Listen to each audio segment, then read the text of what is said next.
first, the educational boundary, and this is sort of partly what Darshini referred to this morning. This has been a tension within schools of architecture and planning for some time now, largely from post-war US, and it's sort of partly also, I think, referred to when Tanya and Tom spoke this morning. So broadly speaking, there is two broad traditions within which we think of this approaching these problems. One is from social science sector, and that's sort of which I belong. And there the structure is much more on trying to understand the phenomenon. And the other has largely been from the engineering design. If you saw in the first presentation from Mr. Vijayawada about how the two courses sort of try to blend different elements of that as well. So far in India, most of that has largely been more on the design side, and less on the social science side. But as you can see, shared toilets are quite common in many states. So we're looking at about somewhere between 20 and 30% of the houses sharing a toilet. They may not have a toilet, that's a separate matter altogether. And that is also not a small number. But this is, let us say, roughly about the people who are. So if you move from houses to settlements, this gives you the picture of Delhi. The blue dots are what you would call jhuggi-jhopri colonies, slums. The red dots are what are unauthorized colonies. The broad difference, but this is not a good difference, there are mixes on both sides. But the broad difference is that the red dots are places where there is some form, essentially, where land was plotted and sold without planning permissions, broadly speaking. Ownership is not particularly an issue, though there will be cases where it is. And they usually emerge out of some village core, in some areas, farmland of some village. So there would be a usual village something. Yeah, you can see a lot of those unauthorized colonies are on the periphery. Right? And then there is the quote-unquote slums, the various jhuggi-jhopri clusters, which are very much within the center of the city. I mean, within the city, not so much the center, because of what they call the center of the city, only call maybe this the center of the city.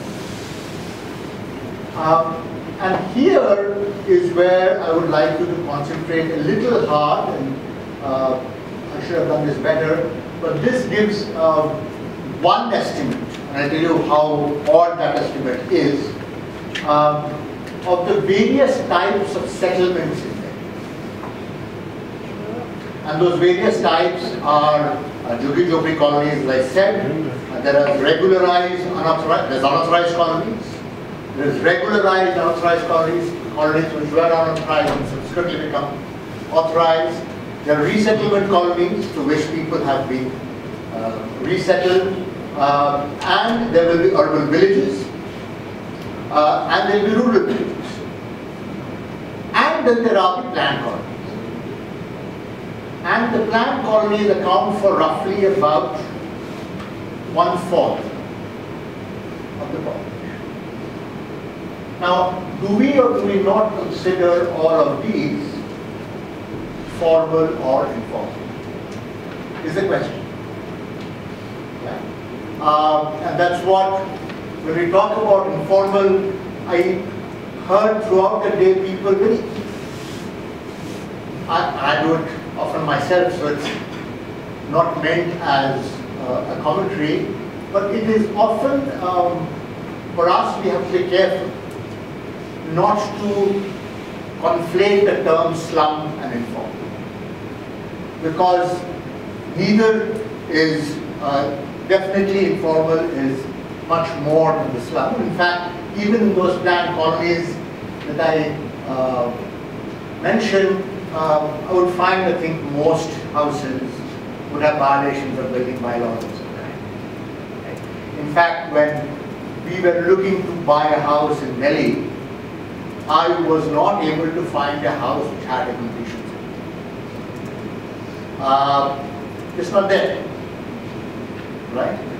So you have that situation. The question is whether it's formal or informal. But then even these numbers are essentially numbers which have been plucked from the air.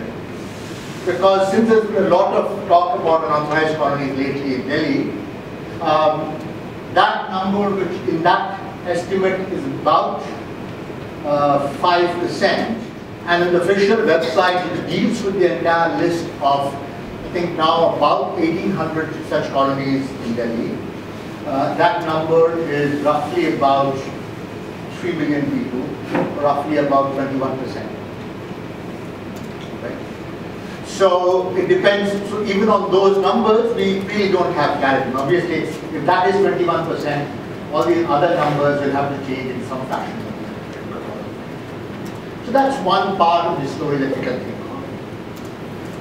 The other thing is, when we look at slums, it's useful for us to think of what people do in these slums. And I think yesterday's movie was very important in reminding us that slums are not necessarily just places of residence, they're also places of work. But we might want to take that too far, because when you look at this, what this data tells us is this gives you the difference between people who are living in slums and the share of, let's say I'm taking a look at people who are working in manufacturing, then this number is the difference between the share of people employed in manufacturing who are not living in slums and the share of people who are employed in manufacturing who are living in slums. And if that number is close to zero, it means that both those shares are roughly the same.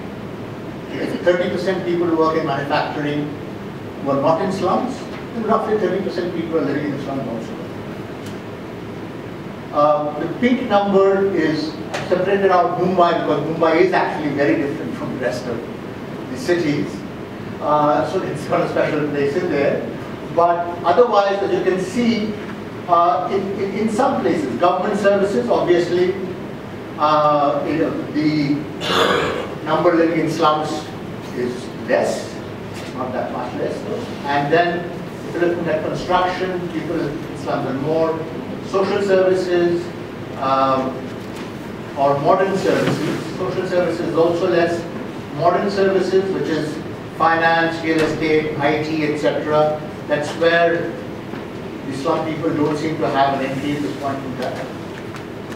But in a number of other places, clothing and footwear manufacturing, a greater proportion are slum dwellers than non-slum dwellers. So they are very relatively similar industries of employment. They work in the same industries that you and I work in, but they do different jobs. And that's what the second panel shows. That while these are the higher paying jobs, the managers, the professionals, the technicians, the administrative guys, there the non-slum people are higher, whereas in the other jobs, the slum residents. But obviously, you can't make these industries run without these people. So they are as integral to the economy of your city as your non-slum tourism. That's one part of the story that's useful to you. So then, one of the issues that we need to, I think, frontally ask is really, as professionals, we're here to make money. Can we really bother about those people who are living in two houses? Is our clientele not just the people who are not living in two houses? After all, who else would the guy who is living in 4 room houses employ an architect, use the services of an architect. And you know, India is a big country. 20% of over 1 billion people is still a lot of people. So it's still a big enough market. We really need to worry about the other 800 million. That's an important point to ask, because what I hear from young students is people who do display these tendencies are often asked by their fellow students as to whether or not they are being naive, whether they want a job after they graduate. And if so, should they be really bothered about looking at these activities? I think that is important questions for us as educators to frankly address, lest they be addressed very differently in quiet times outside. And here, there are a number of levels at which we can discuss this further, but there are a number of levels that we can think about it. And the first one, I think, has been talked about at some length. And it's important for us to therefore highlight how weak and how poorly staffed our public agencies which should be employing architects and planners really. You talk, I think the gentleman from JLL was here, and when he presented, he commented approvingly about Singapore as his model city, and it is a city of some, I mean, it certainly appeals to a number of people. But the Singapore Housing and Development Board, which was instrumental in quote-unquote transforming the quote-unquote slums of Singapore in the 1960s to what we see today, has perhaps more staff than all the housing boards put together. The Shenzhen Bureau, which I visited a couple of months ago, has about 400 professional staff. Shenyang, a much smaller city up north in China, had about 300 staff when it was in 2006. I don't think we take all our million plus cities put together and 300. All those 45 cities for which you do data would not have them. And if they have them, they're often in a state agency like a development authority or the Department of Town and Country Planning, and not with the local government.